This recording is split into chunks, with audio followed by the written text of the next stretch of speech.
মাননীয় স্পিকার, গ্রামের ভাষায় কথা আছে, বলতে চাই না যে গাং পার হইলে মাঝি কোন দুলা ভাই। ছাত্ররা, আপনাদের নেতা কর্মীরা গত 17 বছর ধান খেতে ঘুমাইতে হয়েছে,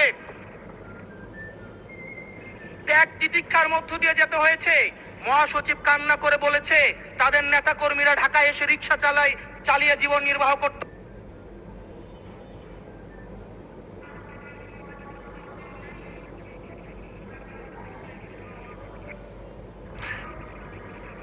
এক মিনিট বলেন।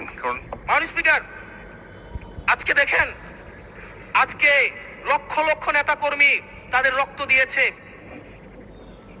ফ্যাসিবাদ বিরোধী প্রত্যেকটি রাজনৈতিক দল, কোন রাজনৈতিক দলকে বিশেষভাবে আমি আলাদা করতে চাই না, ফ্যাসিবাদ বিরোধী প্রত্যেকটি রাজনৈতিক দলের রক্ত, শ্রম, ঘামের মধ্য দিয়ে এই হাসিনার পতন হয়েছে।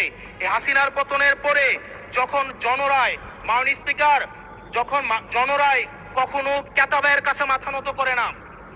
এটা ভ্যাটিকান সিটি নয় যে গসপেল অনুযায়ী হচ্ছে দেশ পরিচালিত হবে।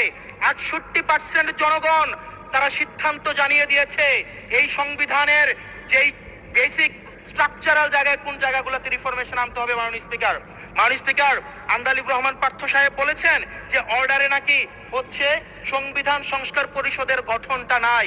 উনি যদি একটু পরিশ্রম করতেন, জাস্ট একটা পাতা উল্টাইতেন, একটা পাতা পরেই বলা হয়েছে সংবিধান সংস্কার পরিষদ গঠন, যদি হেজল যুক্ত। ধন্যবাদ মাননীয় সদস্য, ধন্যবাদ।